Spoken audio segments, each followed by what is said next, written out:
I'm JC Shelton. That is former Georgia tight end Artie Lynch. We're back for spring ball. Artie, I know we were texting earlier last week, man, talking about how excited we were to get back and talk some football, man. And a lot of questions for Georgia to address this spring, right? It's going to be a very important one. And I know we always talk about it this time of year, but it is an important part of the calendar for football. And it kind of goes unnoticed by certain fans. They don't really give a crap. But I think it's so important for these young guys and as well as new coaches and such to develop relationships and get to feeling where you could be at your best before the fall rolls around. So we'll get into some spring football first here. But Artie, how are you doing, man? It's been a while. Yeah, man, it's been hopefully it was a long winter, and hopefully it's the end of a long winter. I know you and I were texting about that back and forth, and I know it was cold up here, and from the news and the Twitter and the Instagram that I got from my good friends down in Georgia and across the South, it looks like you guys had a nice little brisk winter as well. So I think we're all excited for that to come to an end. Kind of shift gears to spring football, some March Madness, which I think we're all excited about. Georgia is dancing this year, and that's like my secret passion is Georgia basketball. And so all in all, man, we can't complain, but I think like you and like so many other people, I'm ready for some college football. I think it's going to be an awesome year. Dude, absolutely, man. I'm almost like it. I want to say a little bit more this year or what have you, because there was a lot of positions last year for Georgia where you felt pretty good about going into the season. And now there's a lot of questions, and that's what we're going to get into today, folks. We're going to have, well, first off, spring schedule-wise, episode Wednesdays each week for the next 4 weeks. Then we'll have a fifth and a final takeaways episode there on Monday after G-Day. But I think this feels a little bit more interesting to me almost, and it's hard to say that because I'm so intrigued by everything around this game we all love, but so many questions for Georgia to address. So many opportunities for young guys and talented guys who maybe gone through some injuries or maybe just couldn't get up the depth chart to really make a statement this year. And that's so awesome when you think about it, maybe from put yourselves in their shoes, right? And making a statement, making some money maybe in the NIL game, right? And then securing maybe a good draft spot down the line. So a lot of situations like that this year for the Dogs. Important news-wise, G-Day is going to be different. Already, man, we were seeing programs across the country, cancel spring games. You've got alternate kind of style things going on for like Ole Miss and Bama. Guys like Nebraska just canceled it all together. Some are doing open practices, just fan events with signing and stuff, which is cool, right? But hugely different than what we're used to. A lot of games are not going to be televised like Georgia's. So that's what Georgia and Kirby Smart have decided to do, is not televise this. He spoke about this yesterday and basically give it to the point to where, with it being such a big recruiting weekend, I don't want to have the time constraints to, hey, we have to kick off at this time. We got TV breaks here and here. Kind of do what you want, right? And you don't have those, ESPN executives overlooking you or producers making sure you're on time for things. So I guess, and that aspect makes sense. And then for a lot of your fan base, though, who can't make the trip, don't get to see anything. What are your thoughts on that as far as maybe how the spring is really changed in the NIL and the transfer portal era, and what Georgia's going to do this year with it? Yeah, it's pretty interesting, this kind of next evolution or transition in college football, right? When I was in college a long time ago,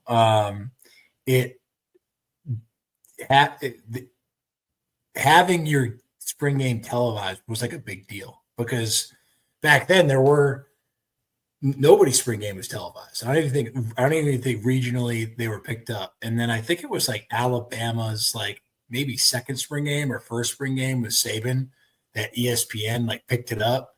And I remember that was like a huge deal. And then I think Georgia's got picked up going into 2008 when we were preseason ranked number one, or about to be preseason, Noshan and Matthew and AJ Green, et cetera, right? And so I think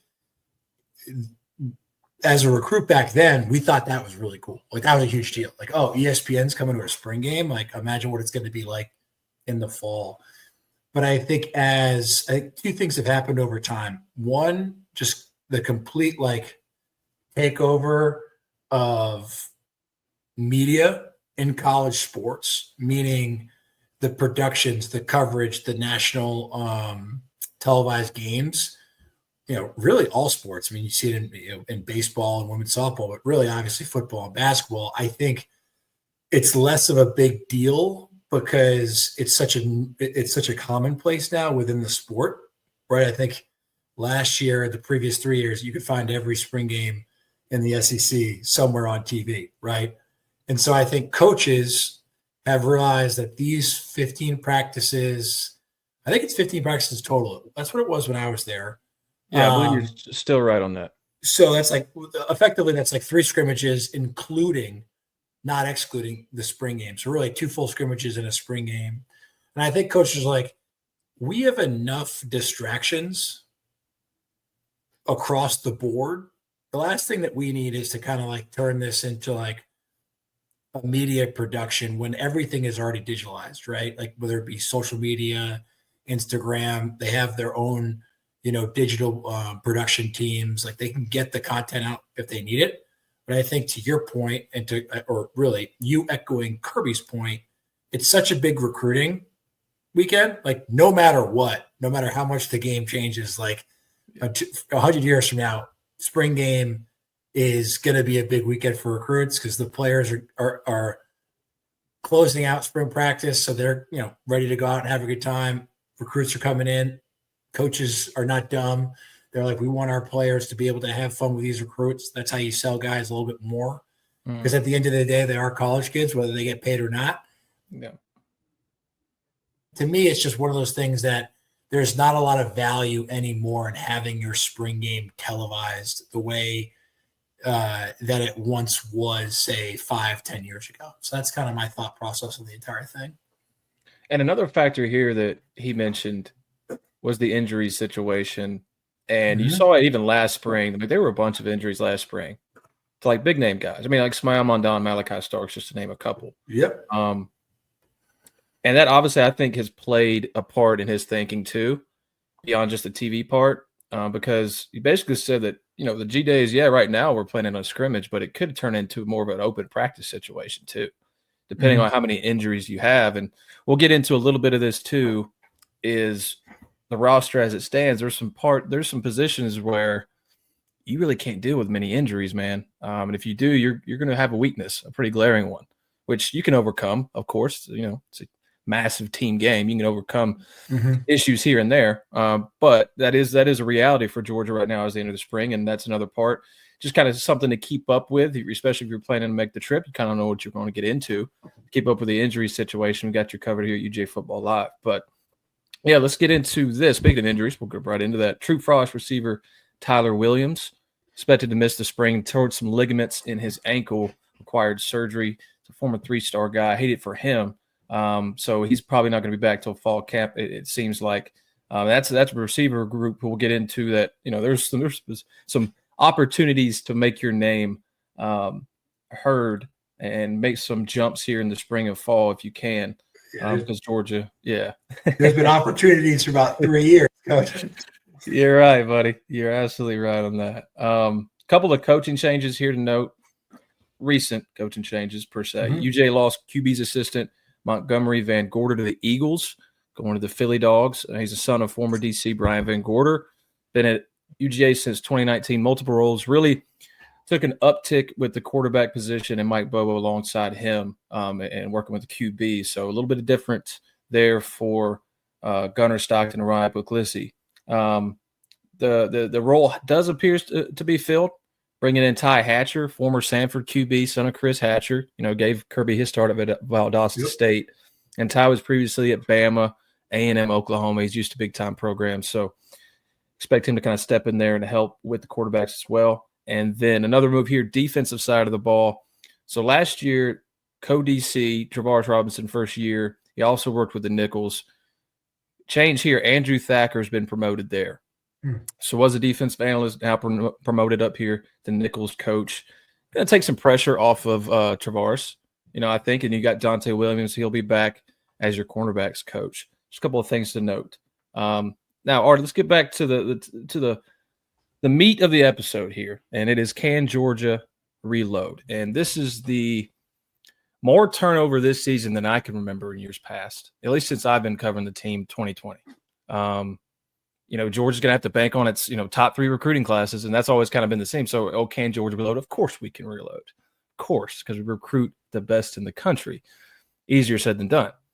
We've seen success from those, similar situations where Georgia has had a lot of questions, and obviously the NFL draft record of 15 guys going, and you answer that with a perfect season. So that is kind of the blueprint. Hey, we can do this. But there are significant changes even from that year when you look at, obviously, the quarterback situation, receivers, playmakers in general. A lot of unproven guys there. Now, I'm going to go through positions of confidence here, Artie, and you stop me. I definitely got to ask you about tight end. We'll just go ahead and start with tight end because that's your bread and butter. Oscar Delp, Lawson Lucky. Got a kid in Jaden Riddell. Didn't get many snaps last year. A highly recruited guy. Really impressed in practices, though, over his first year, right? Ellis Williams and Ethan Barbour, 2 of the top-rated tight ends in their class. Ellis Williams is like 6'7". He is massive, dude. He looks like Darnell. He's a big dude. Looks like Big O Darnell, right? So there's opportunities there, man, but I love that group, dude, top to bottom. I mean, I know there's some young guys obviously at the end there, but if they need to step up, I think obviously they have the recruiting pedigree as highly coveted guys across the country, so they're obviously talented. What are you thinking about, at least about the top of these guys here, Oscar Delp, Lawson Lucky? Yeah, look, I mean, the thing I love about the young guys, highly rated recruits, big frames on them, right? These freshmen, and you and I have this has been a common theme now the past couple of years, but these incoming freshmen, because of the programs in which they come from and kind of the strength and conditioning and the nutrition and et cetera, it's like their bodies are almost as mature as they're going to be for 18, 19-year-olds, right? Obviously, they have a separate year, a couple of years of growth. But the thing that excites me about this tight end room is there's a ton of experience in the top half, right? And again, I think a lot of people grew frustrated last year because they were benchmarking these guys against the greatest tight end of probably all time in college, right? And while I know fans can get restless, it's like you also have to be rational. And I thought the tight ends, particularly down the stretch, played really well. And they were, to be fair, they were trying to find their own footing and gain their own confidence because they knew they had big shoes to fill, and those shoes are pretty much impossible to fill. And so what I'm really excited for is, Lucky and Delp to kind of take the next step, in this iteration of developing as playmakers here at the college level, really be leaders, right? It's tough to be a leader when you're still trying to prove yourself on the field, right? You could be a leader in a lot of ways, right? In the weight room, in the classroom, study hall, et cetera. But that kind of like to, jump up to that, hey, I'm a leader on this football team because I've now proven myself on the field. When you're doing the proving in that first year of being the guy, or at least the number 2, it's tough, right? There's a lot of extra pressure. And I know that's how I felt when I was going to my sophomore, junior year. And then obviously my senior year is a little bit different story. So what I'm excited about is for this room to actually be, a featured position group once again, right? Yeah. I think last year the offense never got going. I'm sure we'll talk about that, in more in depth later in the show. But I don't think we ever had this one position group last year that was just like, I'm going to help take this game over, right? And I think we had 2 takeover type players the year before that with McConkey and Bowers. And so what I'm hoping that the tight end group can now do moving forward is bring along those young guys who probably have, some explosiveness and playmaking ability, but really, work these top 2 guys, ragged, right? Drags, crossing routes, soften up the middle of the field with some seam routes, and obviously block and run. So I think this could be a strength for this football team. And I think it could also be a security blanket early on for one of two quarterbacks that are going to be fairly young and going to need someone to rely on. Yeah. And I think this even leads kind of into our next point here, was another position of confidence for me, at least, running back here with Nate Frazier. Man, I mean, I know fumble issues aside, looked amazing. Yep. Right. You add the fumble issues, obviously things to improve on. You best believe they're working on that right now to keep him, no doubt, keep the ball in his hands, brother. High and tight, baby. Like Nick Chubb used to do. That was my favorite part of Nick Chubb. He used to run it basically at his face mask up here. He didn't drop that ball though. No, he didn't. No, he didn't. And then you have Branson and Roderick Robinson, experienced guys who, knock on wood, should be healthy, right? And those having that experience and those different body types as a compliment to Nate Frazier, I do love that, right? So I think there's a lot of high upside here. But the thing is going back to our tight end group, and that I think they need to be the focal part of the offense as well. So I think like talent and experience, they have that. Maybe a compliment to the receiver group who have a lot of questions. But how much is the running game and that getting going better than last year? 102nd in the country in rush yards per game, Georgia was, which is just an incredible stat if you're a Georgia fan. Like, you're not used to that whatsoever. How much do you think that running game kind of prohibited the tight ends from being the vocal point, right? Does this run game have to be better, do you think, for the tight ends to have some space along the line of scrimmage, up close, maybe an extension as a run game a little bit to get some space? Yeah, I actually almost think it's the other way around. I think, Coach Bobo and really any offensive coordinator that I've ever had, and really if you talk to like offensive guys, right, if you want to run the football, yes, it starts up front, but you need to have tight ends that are, able and willing to block and set the point of the attack, right? And they're like, and they'll say, like, and they might be gassing you up at the time just to, keep your ego happy. But in reality, it's like it all starts with the tight end in the run game, because the offensive line is the offensive line, right? Like they're making their bones in run blocking and pass blocking. But in order to really, create running lanes, right, and to have different checks, the line of scrimmage, right? Hey, we're running power to the strength. Okay. Easy now, opposite. We're actually going to go. We're going the other way. We're running lead because of what the defense gives us. Like, that tight end needs to understand the defense and what the defense is giving you, and then B, adjust on the fly to be able to effectively make their blocks and get movement, off the line of scrimmage. Because a lot of times, you're at a disadvantage as a tight end if you're going against a 5 technique that's 285, right? Or you're going against a Von Miller on the outside.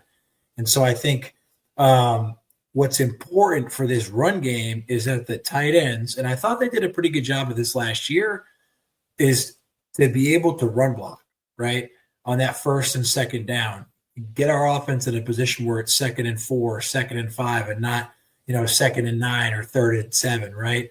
And once you start doing that and you're at the point of an attack as a blocking tight end, you're now softening up that defense, right? Those linebackers are taking a half a step in. Those safeties are playing a little bit tighter, trying to get more people in the box. Then that's when your athleticism as a tight end and as a tight end unit can really take off, right? And that's when, you don't necessarily need to be Brock Bowers. I certainly was not Brock Bowers, but I will say this, Todd Gurley made me look like a better tight end than I actually was. A, because the dude was an unbelievable running back, but B, the harder that he ran, right, the tighter that defense got. And so I was able to get behind those, linebackers, or I was able to, kind of manhandle a safety and get over the top or break them off. And it allowed me opportunities to have more catches and yards after the catch because we effectively ran the ball early and often.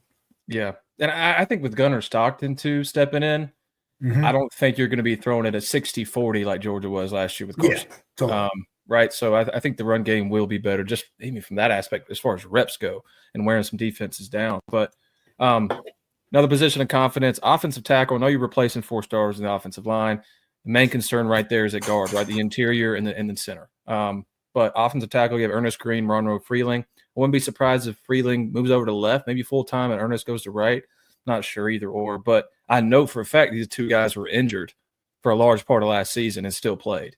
And I think that was, And it kind of makes sense because when you saw Monroe Freeling, former 5-star, young kid, but he was playing really well in the SEC schedule, get to Notre Dame in the playoff when he was hurt, gives up just, kind of bull in the ring situation, sacks, like get just right past him. And you're like, what is going on there? Just one-on-one reps missed, comes out, he's injured. So these guys get healthy. Again, knock on wood, it's one of those things. Georgia struggled with so much injuries everywhere. But inside linebacker here, best position group on the team. C.J. Allen, Raylan Wilson, Chris Cole, Justin Williams, and you signed a heck of a class at linebacker as well. I just don't know if those guys see the field much with this core group. Really excited about watching these guys. I love linebacker play, and these dudes are really, really, really good. Chris Cole is one of those guys like a Quay Walker top 10 pick kind of to me, just from a sheer, speed, the ability to not only like line up physically up front and take on guards and tackles when you need to, tight ends, make the play at the line of scrimmage, but also in coverage, being as fast as he is and long as he is. That is so versatile. And it's kind of like Jalen Walker, but in a different way. Jalen Walker is more of I can play inside or I can play down, hand in the dirt kind of situation. But Chris, you can line him up at star too. I really think you can. He's that good in coverage. So Chris kind of reminds me of Ogletree. Yes, that's a great one right there. Yeah, right. He might be a little bit bigger, which is crazy because Ogletree ended up being freaking big, man. I think he ended up playing the NFL like 255. Yeah, but he came in as a safety for people that don't remember, right? And his brother, Xander, was a fullback on the football team, and one thing that always blew my mind is like he wanted to play safety so bad, and all the coaches were like, "You can play safety because you're so damn good." Just biology is going to take over here soon, or genetics, and you're going to be 255, and we're going to put you at linebacker. And the good thing is you can still run a 4.5, and you'll be able to cover whoever you want to cover. Yeah. And when you have that frame, he's a baby, this guy, Chris Cole, right? Yeah. And he looks, his face doesn't look it, but his body looks it like he's, a grown man. And so he's probably going to gain easy minimum 15 pounds over the next 2 years, right? My guess is going to be closer to 25 pounds. So he's probably going to end up being about 255, still playing, that star, right? He'll play in the middle. He'll play in the weak side. And he might even drop into coverage as like a, kind of a floating DB / backer. And he's so long, like your hands are all in the passing lanes. You just pull him up. He's not as tall as Floyd Leonard. No, but he's got that wingspan like he does. Exactly. And that, to me, that's look, you can't coach that. You know what I mean? That's just God given. Yeah, and just speed all over that lineup, really. I mean, I know CJ and Raylan are bigger guys too. You don't think they can fly? They can. And Justin Williams, obviously, really, really quick as well. Just needs more snap for him. Cornerbacks. Now, position of confidence, I put it here just because I like – obviously, Dalen Everett broke out, had a great season. A big part of that SEC championship, obviously, the both games against Texas, and led to some Georgia wins, his impact. Daniel Harris obviously needs to work a lot on coming up and making tackles and just being a dependable tackler, which, Georgia and Kirby Smart, they absolutely love at corner. But I liked a lot what he did in coverage. And it's his job to really win here. I know Ellis Robinson's going to be nipping at his heels, and I think we'll see all three of these guys a lot, and other guys too, because I think there's going to be some growing pains in the secondary, with safety as well. They're going to try a lot of different combinations as per usual, really, for this defense. But I like these guys. I do. I think Ellis Robinson is one of those guys, and I think Dante Williams talked about this. It was either earlier this spring or right after the playoff, before the playoff, talked about how he wasn't getting snaps. And it was like he was just not in the right places a lot of times, basically. Let me sum it up for you. And that's something to expect as a true freshman in a pretty complicated defense, I would imagine. So this is the season for him. I think there's an opportunity to fight Daniel Harris for that spot. Can he do it? I like all three of these guys as far as coverage goes. Obviously, Dalen Everett, good season last year. He's a better tackler in the whole group, but that's what you want to see improvement for Daniel. And then we get to the positions of concern or young / largely unproven talent. let's just start with receiver. Let's just start with receiver. It's the big question for me, and I think for a lot of folks out there listening. In a world of their own, really, I think as far as in this aspect, we're all familiar with the drops last year. Now you have to replace two starters, and Dominic Lovett and Arian Smith.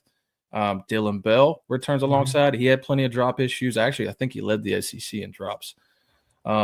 He returns alongside London Humphreys, Nitro Tuggles, Kobe White. You added Noah Thomas from A&M. Big body, 6'6" guy. He's your jump ball winner, right? Georgia didn't have that last year with both Ra Thomas and Colby Young kicked off the team. Or one was suspended, one was kicked off.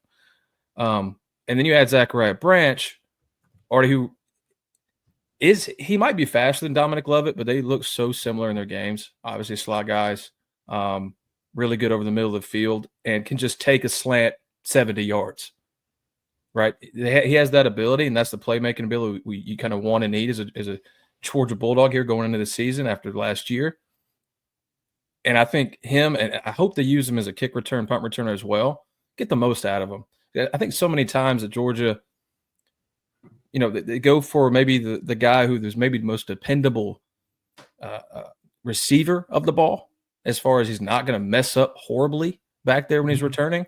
But how much are you missing on flipping the field and maybe getting a score here and there with a guy like Zachariah Branch doing it? He did it as a freshman at USC last year on one of these or another. Didn't have as much success, but I think the talent is there, and I would love to see him used a lot in the return game.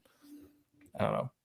Yeah, I think what's important about this is, and I was going to kind of talk about this as a larger theme, but I might as well just kind of get at it now. Is remember when we had and forgive me if I'm forgetting his name, but he talked to us about like the DNA of the football team, right? Ja'Cory Thomas. Yeah, Ja'Cory Thomas. Yep. And I love that conversation.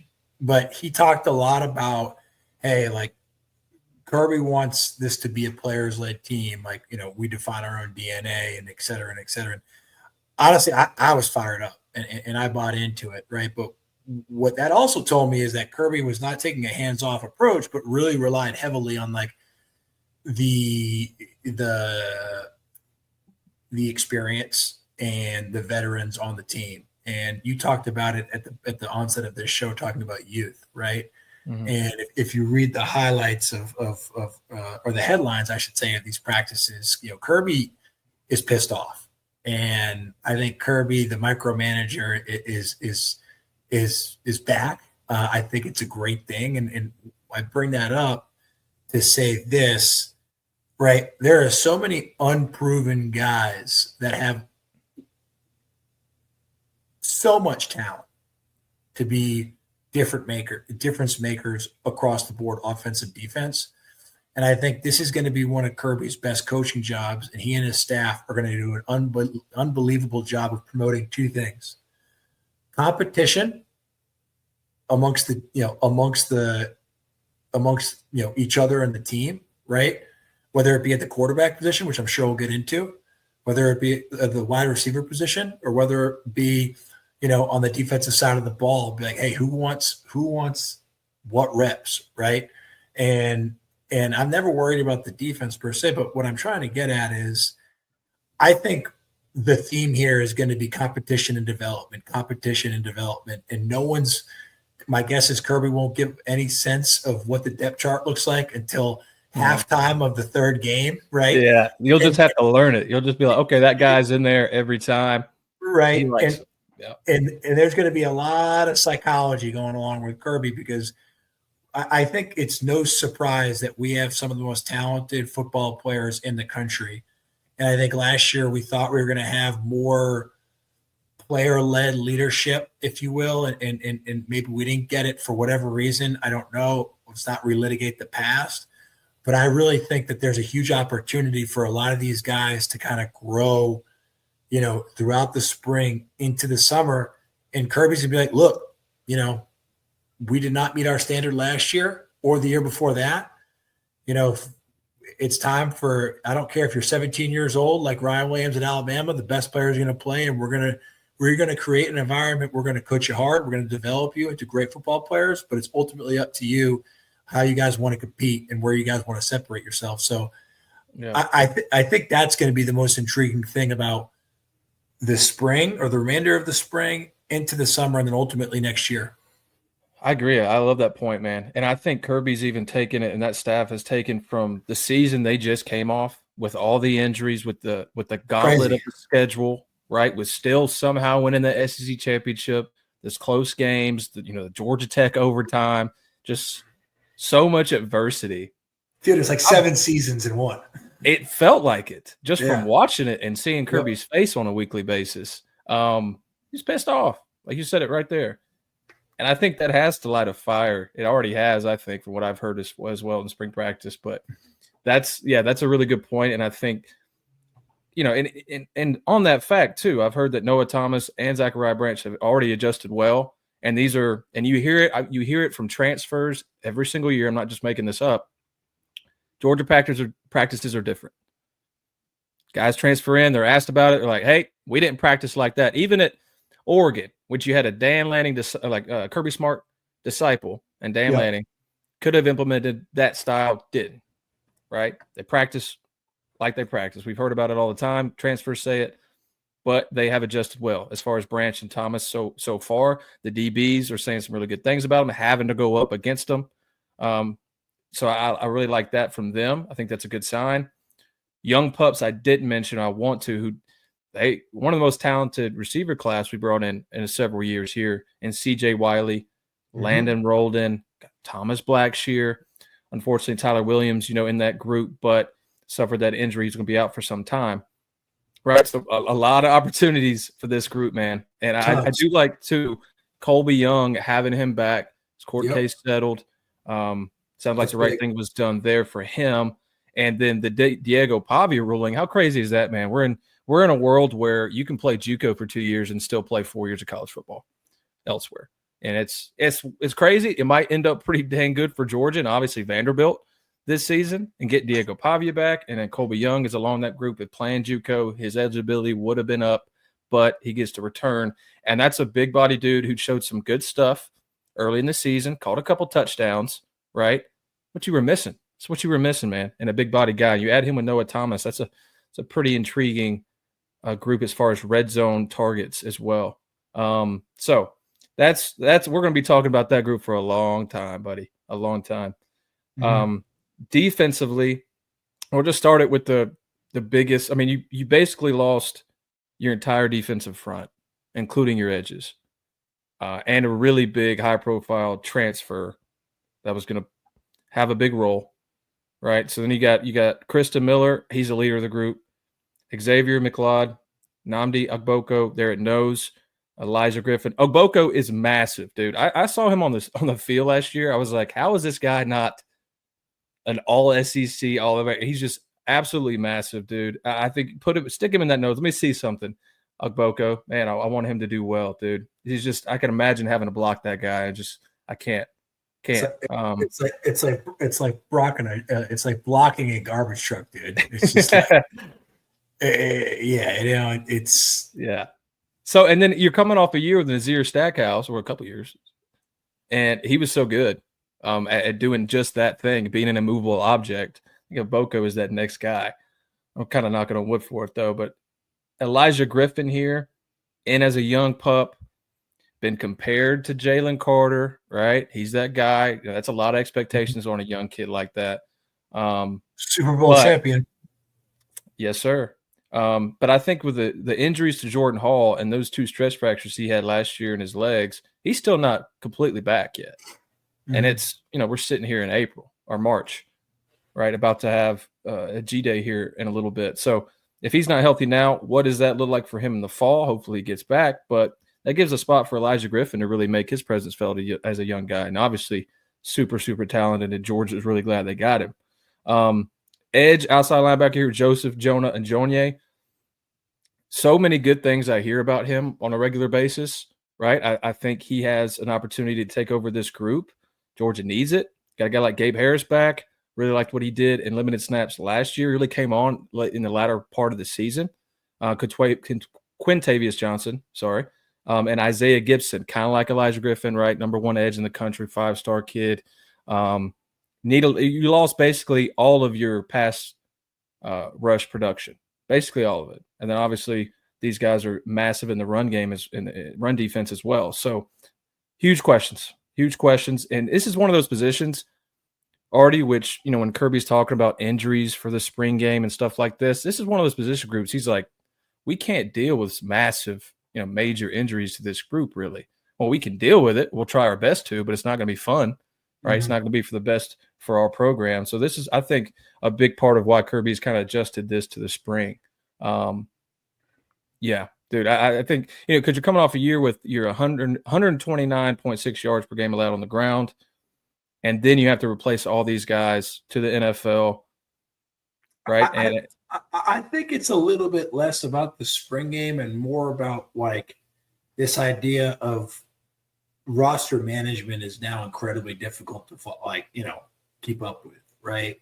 It's like he doesn't want a guy to get hurt because he doesn't know if they got 8 defensive linemen in the room today. It's like he's probably baking in that he's losing 2 of those guys after spring ball to the transfer portal, right? Mm-hmm. I have no inside information. I'm just going like statistically speaking, right? That's probably how he thinks. Yeah. And I think that's kind of how you have to think. And that's the point of having a full-time roster management guy. And so in his eyes, he's probably like, how can I maximize the opportunities to develop my players while also protecting them in a way where they don't get hurt in case, 1 or 2 guys, leaves, right? Let's say, if Elijah, knock on wood, I don't want to say this, like gets a real bad injury in the spring game because they're going live and he's out for 4 to 6 months. And then 2 other guys are like, well, I'm transferring because I can get more money at Kentucky or whatever. I'm making stuff up. It's like, that's 3 guys in the span of 3 weeks that you're losing. Right. Mm-hmm. And so I think that plays a lot into it. And then obviously we see some other programs and some other head coaches going the other way and trying to get like almost like a scrimmage with another team coming in, which I think could be beneficial as well, but also probably the opposite in terms of, trying to keep guys healthy. But yeah, I think it has less to do with like injury and more to do with like the unpredictability of these rosters, particularly after these windows of like after the regular season, after spring ball, leading up to fall camp. Mm-hmm. I feel like there's a lot of uncertainty, right? Because I think we're still dealing with the wild, wild west. Yeah, especially right now, and as things are in talks to be changed, the coaches voted unanimously to just scratch the spring window entirely. Mm-hmm. Which when that will take place is uncertain, but I think that will be better. But, Kirby Smart could be alluding to that by noting the injuries, really is tongue-in-cheek, like, hey, we might lose some people too. Yeah. Safety-wise, we're about to close up here on these guys. Safety-wise, KJ Bolden, mm-hmm. He'd be a superstar, man. Yep. Can't be a superstar, dude. He is your new Malachi Starks if you want to have a easy, way too easy player reference. Hits like a freight train, but he's only 200 pounds soaking wet. I bet I'll put on some, though, this year. He's your leader, right? And you have a lot of questions here. Young guys. Ja'Cory Thomas, friend of the show, that we just mentioned earlier. I love that kid's mindset, right? He's got limited snaps, right? But I don't think we've seen his full potential. Chris Peel's dealt with so many injuries. Can he stay healthy? That's his biggest hurdle, I think, right now, is staying healthy during the spring and getting as many reps as he can. Jaden Harris also adds into that group. Mm-hmm. You're going to see a lot of accommodations here at safety, man. And then Georgia has been okay with that. I mean, you saw that. You see that all the time. Like, nobody's going to line up at free all the time or strong all the time. These guys rotate. Find the best group here if you can. Star-wise, right, this is that position where you got Hatcher coming in to coach these guys, give some pressure off of Travaris Robinson. Jonelle Aguero, man, 4 or 5-star, played the most snaps at any defender on Georgia's defense as a true freshman, dealt with some injuries, and then also dealt with guys just playing a little bit better in front of him. But this year is his year, right, with Dan Jackson and Malachi off, right? They're out. Jonelle Aguero's time to shine, I think, man. And then Zion Branch is kind of an outlier here, and Adrian Maddox, right? The transfer from USC and UAB. Branch is Zachariah's brother. big guy. Had some flashes, but also dealt with some injuries at USC. He's kind of an outlier. Let's see what we're going to have to see this spring and how that plays out, I think, to get a good barometer on him. And especially as, he just joins the team and has to learn a lot, and his teammates all at once. I mean, that's a heck of a challenge. And Adrian Maddox as well from UAB. I'm kind of less concerned, even though there's a lot of questions here already about this group, just because the defensive minds that are leading these guys, right? And Will Muschamp still has his hand in the program a bit. And then you got really experienced guys like Dante Williams and of course T-Rob, and then obviously Kirby Smart, probably the best mind in the defensive backfield in college football. So I'm not as concerned here, but there are questions. I guess I'll say it that. Artie, let's kind of change gears here to wrap things up, dude. I really want to ask you about the revenue sharing NIL. I mentioned it before the show, and this is kind of your area of expertise, and I know you know a lot of folks who are really involved with this. So I'll just ask you about that. So July 1st, going to a revenue sharing model for Georgia, and they already released what they're going to allocate per sports. And as you maybe give your spill on this, Artie, I'll look that up to give you some numbers on what Georgia's going to do with the money. Yeah, well, and I'm not sure how many people out there are following it super closely, but this is something that has always interested me. It's kind of the intersection of business and college sports, which really took off in in my middle years of college, 2010, 11, 12, when Disney bought ESPN and the SEC network kind of, really took off and we kind of are where we are now. And obviously NIL, I think it was during COVID in 2020 that was passed, and people started being able to profit off their name, image, and likeness. And since then, there's been a few lawsuits class action lawsuits that have come back to try to claw back some money or professionalize the sport. Right, wrong, or indifferent, whatever your personal opinion is of it, it has changed. And last night on CBS Evening News, Charlie Baker, the former Republican governor of Massachusetts, sat down with the CBS Evening News team and talked about this lawsuit, right, and this class action suit, which will be dated back to 2016. So if you played from 2016 on, you'll get a prorated amount of money that is part of the class action suit. And then moving forward, as JC mentioned, there's going to be this revenue sharing agreement where players are essentially going to get paid based off some portion of the revenues year over year. It's basically approximately 20 million, right? I've seen 21, 20. Okay. And so why is that important, right?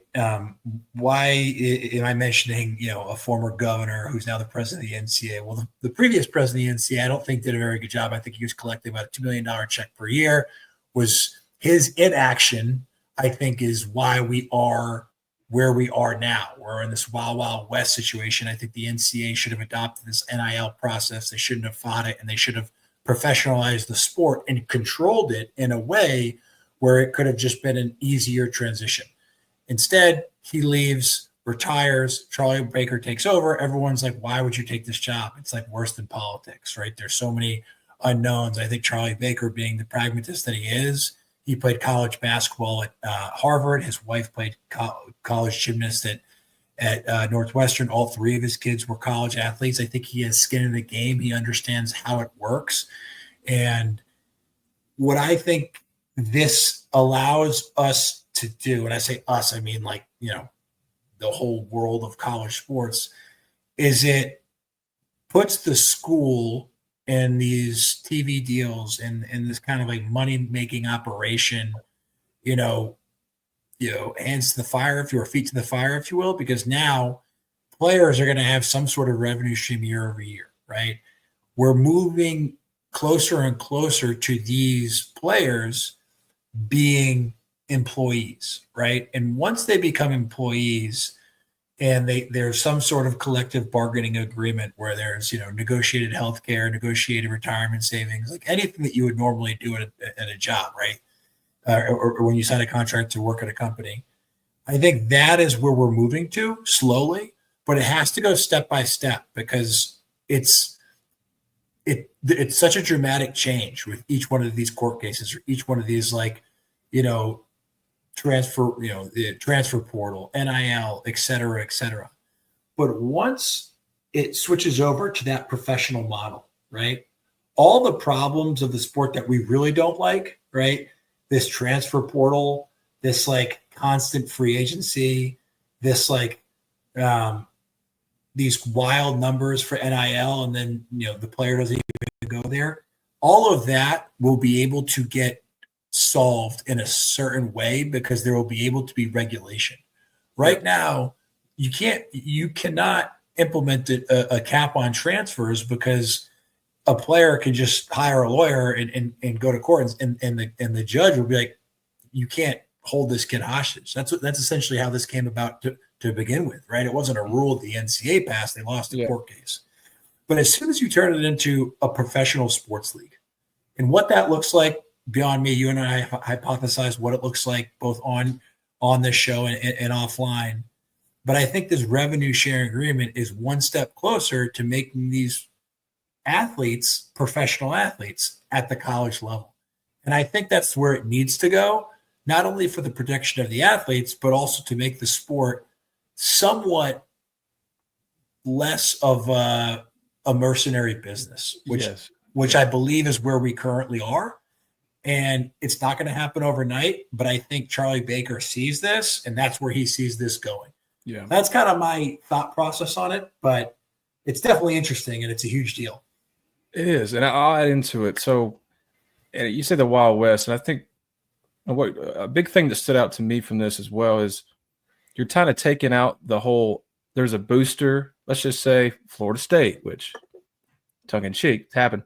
A booster at Florida State gives $500,000 to a kid before he even transfers, just on a visit, right? And the court, you can't do anything about it right now, correct? So when this revenue sharing goes in July 1st, and schools are allocated this money, approximately $20 million or so, and you get to pick basically how you want to divvy that up, but there is some Title IX involvement as well. You have to divvy it up that way as well, but you kind of cut out that booster situation or outside collectives doing crazy deals, right? Because now anything outside of that athletic department has to go through a approval process. There's a term for it that Artie probably knows that it's not coming to me right now, but basically approval process. Any deal like over $500, right? So you're not going to have those things, and you still might have those, of course, Artie, but they can get legally prosecuted for it. I'm assuming with with everything that goes in place. Yeah, because you also don't know who's ever writing these checks. They might be laundering this money through these. It's like no way. Yeah, no right, way, exactly, yeah. Right. So again, I come back to the original premise of I think coaches, I think even players, even though they probably won't admit it, and parents certainly. It's like they want more regulation. And I know that word, people freak out because they think it's a political thing. No, we're talking about a sport, right? And a sport that everyone loves, that generates a lot of money, that has generated a lot of money for a long time. And for the past 5 years has been a collective, part of my French here, shit show, because the NFL, which people complain about day in and day out, and they hate Roger Goodell, but there is more regulation in the NFL times 10, times 100 than there is in college football, right? And, you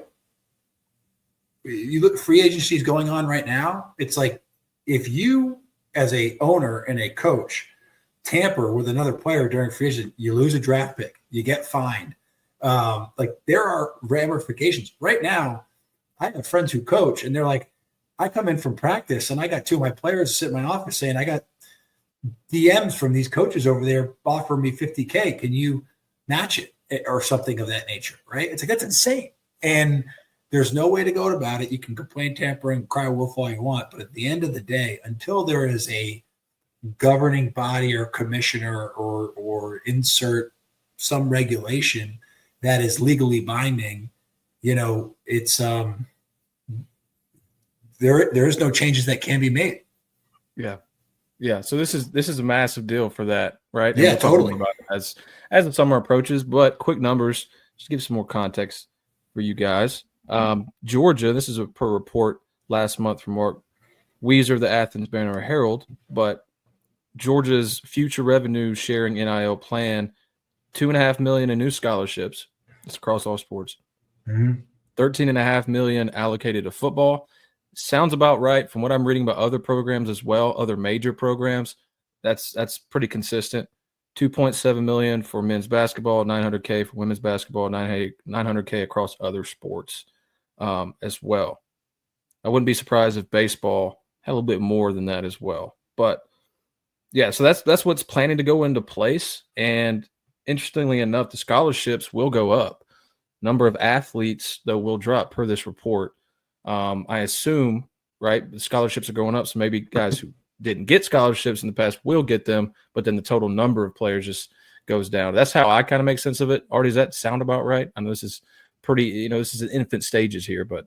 Yeah, that makes sense. And again, like I don't think you're still going to have how the scholarships are funded. I don't think it will change drastically. I think still people endow their scholarships, and that has been the standard operating procedure. But then I also think there'll be situations where an NIL scholarship will fund a kid's tuition. But from my understanding, the roster numbers and the scholarships go up, but the roster numbers go down, which, for SEC teams is a big deal because they're usually having to cut walk-ons because they don't have enough slots for, I think it's 125 or 135, right? Yeah. It's a great problem to have when you have a ton of bodies and a lot of guys that know how to play football. But, I think that's going to be another thing where players will have to adjust, coaches will have to adjust. But also, again, it's the professionalization of the sport, right? And in the NFL, you get 53 active, and I think 11 practice squad. That's it, and you play a long season with those bodies. So it's another iteration of this change that ultimately is I think the end road here is a professional football league disguised as college football. Yeah. And last thing I'll add on this too is NIL collectives and the athletic department working to raise NIL funds is still a possibility. Like that's still going to be there to add on to your whatever you're getting from this house settlement, which is approximately 20 million whatever each year. So kind of the rich are a little getting richer here, but they're getting richer. Ohio State, Georgia, like Georgia was in the top 4 this past year in NIL revenue. Ohio State was up there. Michigan, the perennial powers have more opportunities here. But I think also at the same time, these smaller schools who have issues raising this type of money will also be benefited. So maybe that will even some things out, which I think transfer portal has done, right? You say all the bad things about it, but that's one thing. You have your Indianas, your Texas Tech. Hey, Artie. They're going to be good this year. Texas Tech, baby. Number 1 transfer portal class in the country, man. That's speaking Indiana to me is what it's speaking to. And you want to talk about money, a $350 million facilities stadium renovation complete. And you're just like, oil money, man. Oil money, dude. It's got to be nice, right? Got to be nice to be a Red Raiders fan, especially. I mean, you got to be excited. I talked to one a couple of weeks ago. I met him. We were out. Met this dude, and he was just ear to ear smiling, cowboy hat on. He's like, dude, we're going to be good, aren't we? West Texas, baby. It's a different world. Shout out the show called Landman with Billy Bob Thornton. If you guys haven't watched it, it's freaking awesome. And there's always there's a bunch of football references and Texas Tech references, but I digress. Shameless plug to Landman to end this first spring period 2025 show. I like it already, man. We'll be back next week, folks. We're going to talk 5 young players that will stand out this spring. We'll also talk practice notes from Ryan Puglisi and Gunnar Stockton. That's a heck of a battle going on, man. I love Ryan, what he's doing, and giving some real competition to Gunnar, man. Make him work for it, right? He's all the expected starter, but that doesn't mean anything's set in stone. So we'll talk about that next week. You can watch us live, UGA Football Live on YouTube, Twitter, and Facebook. Also, wherever you get your podcast. Already, it's been fun, man. We'll see you again next week. Looking forward to it. Go Dogs.